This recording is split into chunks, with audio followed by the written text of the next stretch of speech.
ఓం శ్రీ గురుభ్యో నమః. అందరికీ నమస్కారం. In this video, let us examine what are the tendencies which cause or which drives a human being to commit suicide. See, in the world, every day, irrespective of rich, poor, literate or illiterate, in any walk of life, somebody or other commits this kind of a suicide for various reasons.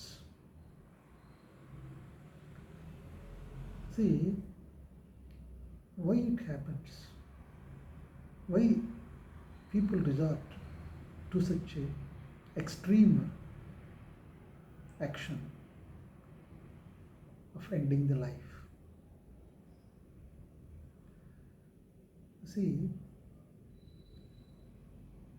such people who commit suicide are very sensitive and very intelligent. Because of their intelligence and sensitivity,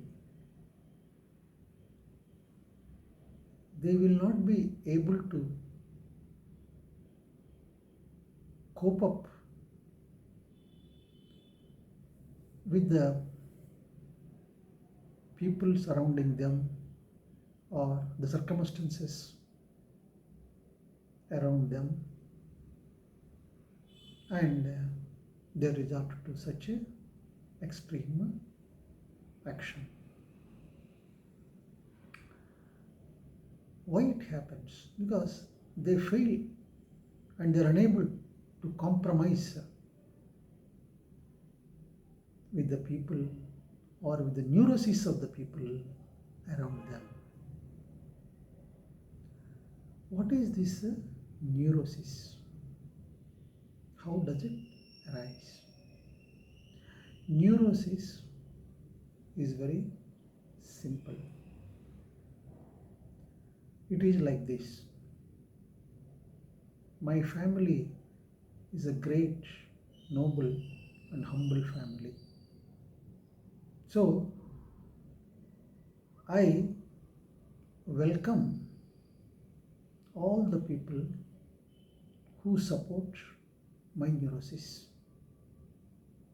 whether willingly or willingly, that is not my concern. But this is my neurosis. So, like this, it is there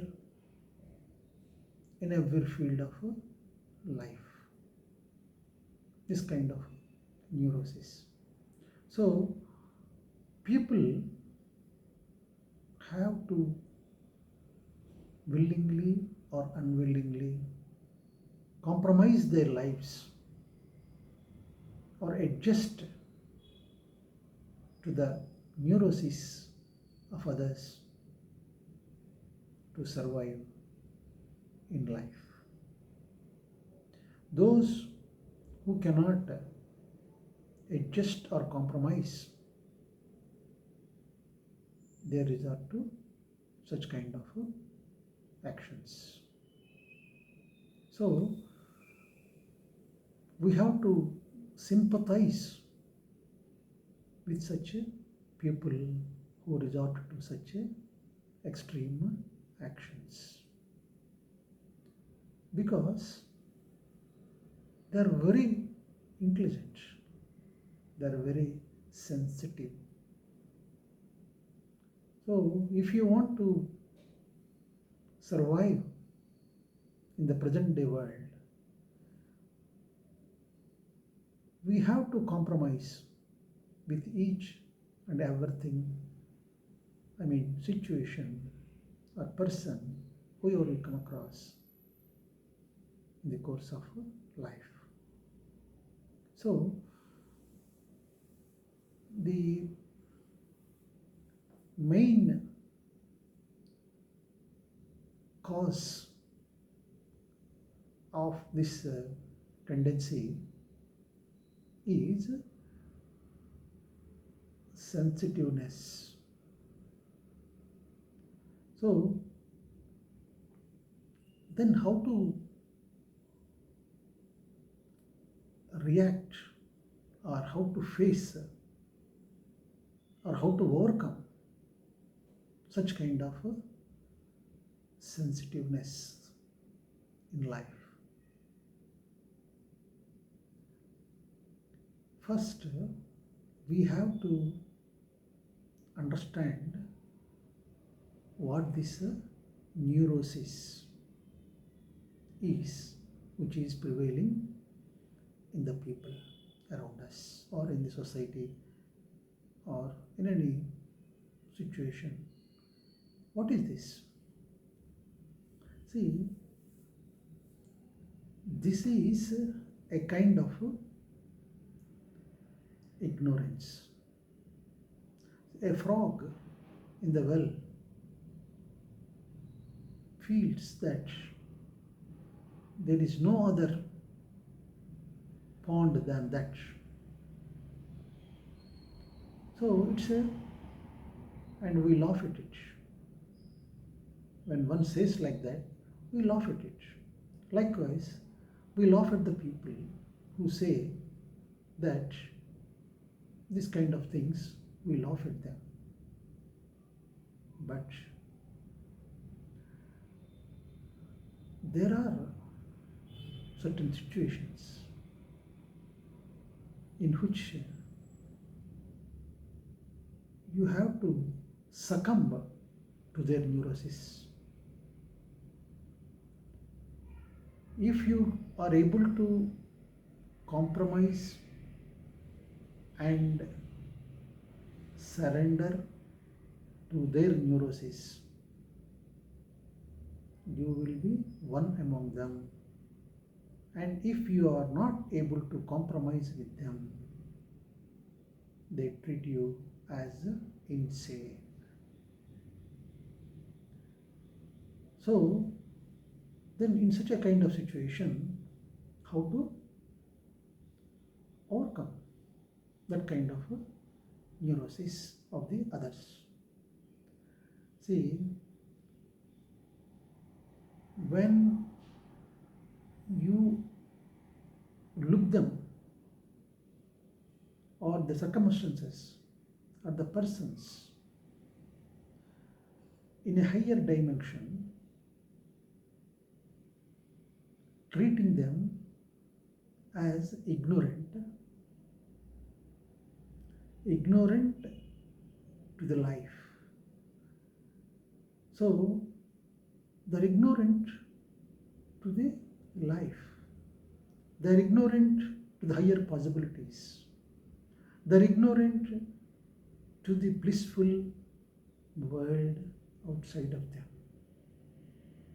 So, you have to be patient and compassionate with the people who are suffering from such a neurosis.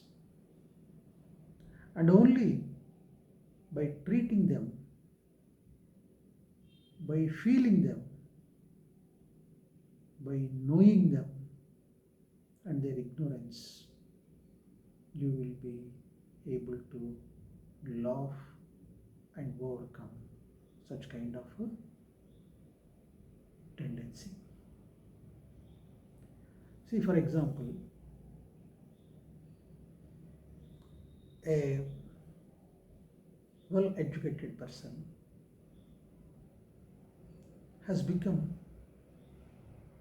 mad or insane and was admitted into a mental asylum because of the order of a court because he committed some kind of a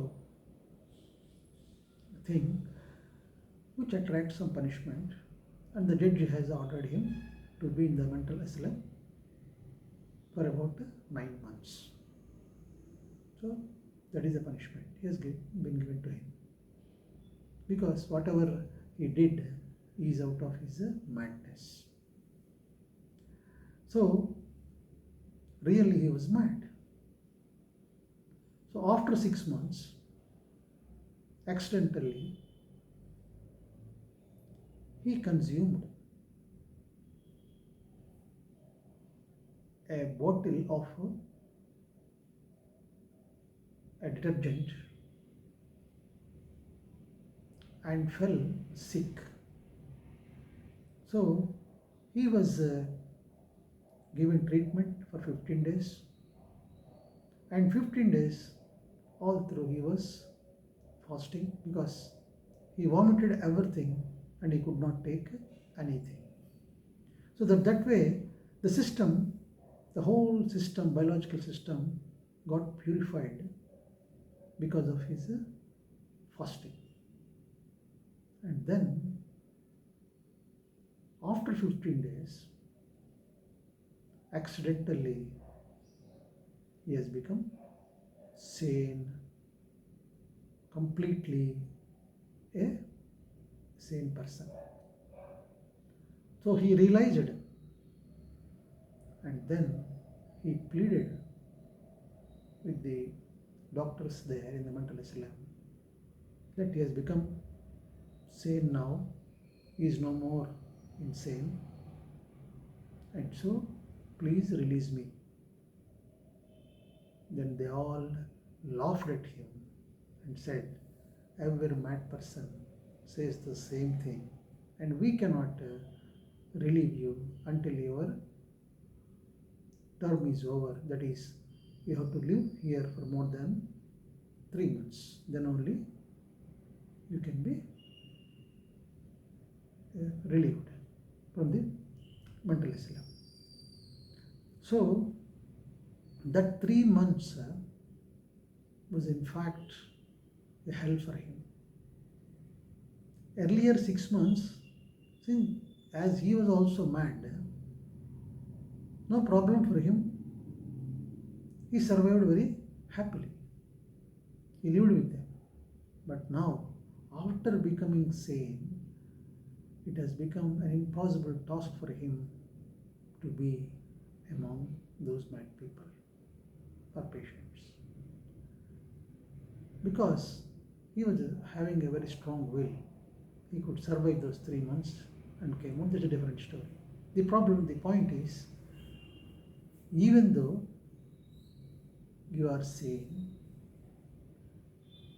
when you are living in a situation where the insanity is all around,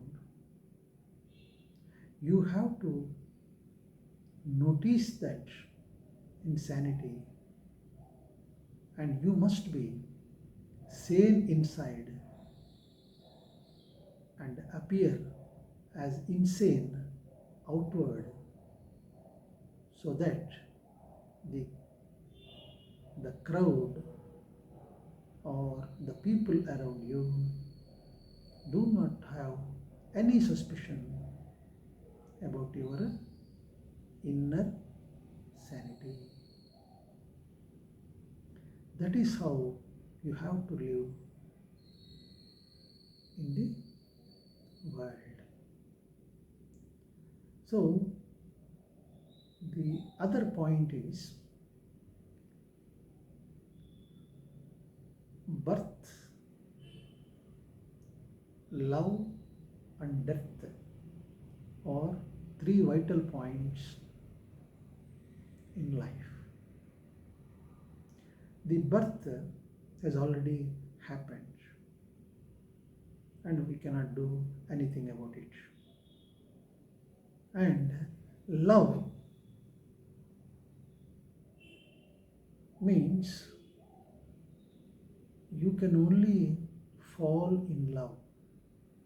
You cannot cultivate love. You cannot study and love anybody else. The love makes you to fall when it arises in you. So love is a falling. When you love somebody, you fall. But it is very difficult to come out of that love when you fall yourself. Similarly, if you want to love somebody, then it will become an impossible task because the love will not arise in you.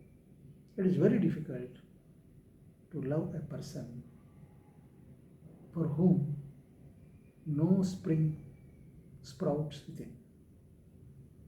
So then the last thing is death. So death is not in your hands, but if you want to commit and end the life early, that can be done. That is the only thing available to you. So birth you cannot do anything, love you cannot do anything, but the death part, you have got some other solution, that is called suicide. So people want to exercise that option in death, and in doing so they want to be unique at least in death. But death, anyhow it comes, it is certain. So why do you end it in advance? First of all, let us realize that life is a blessing from the divinity. We have not asked for it, but it has been given to you. It has been showered on you as a blessing. So when you know and realize that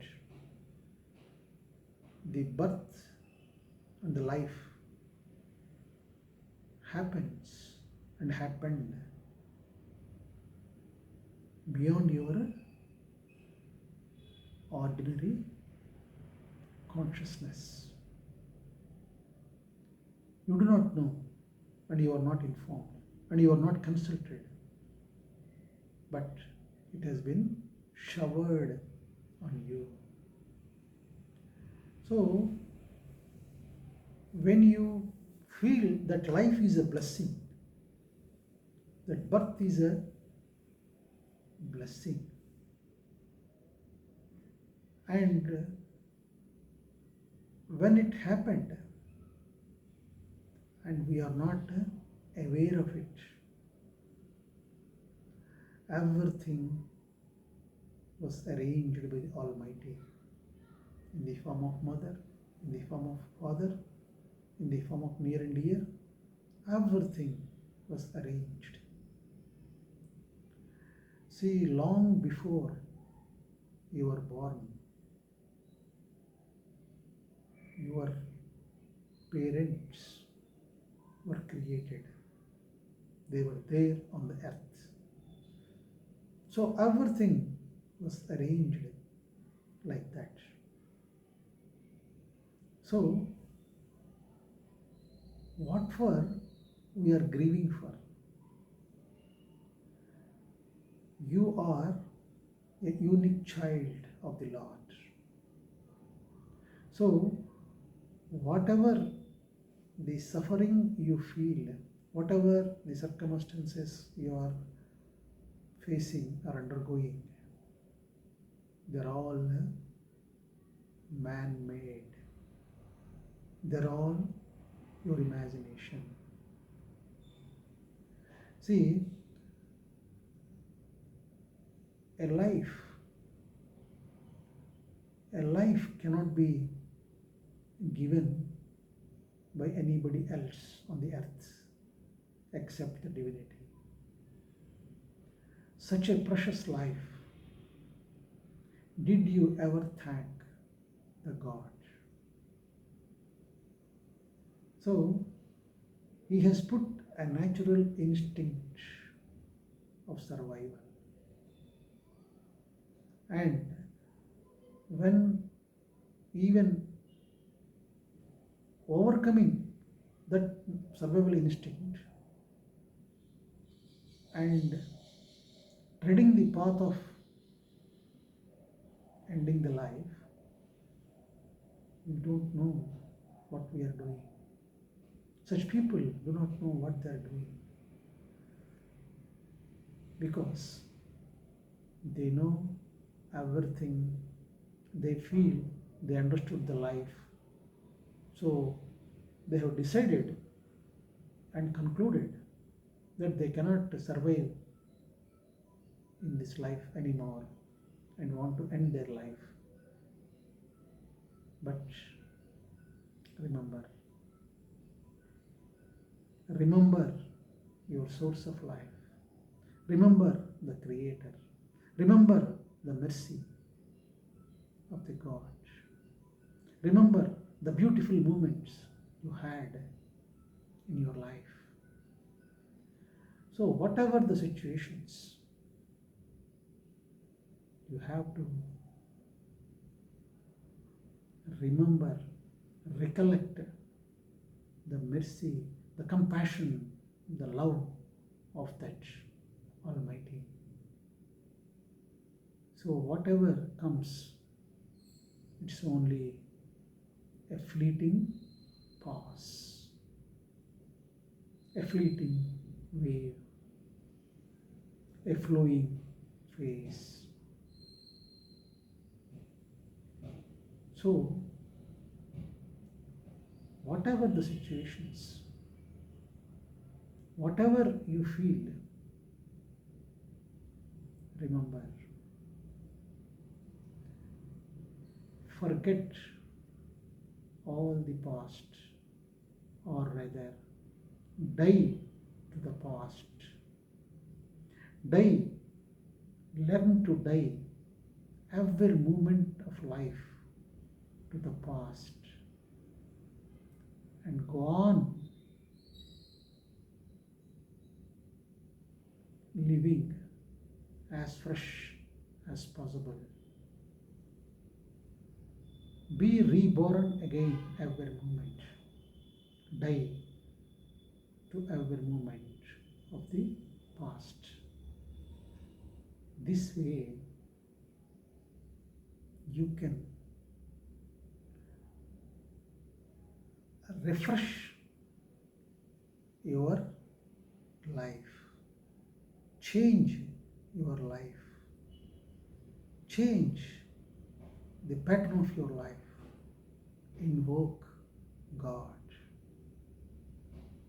invite God, realize God, and be cheerful and joyful all the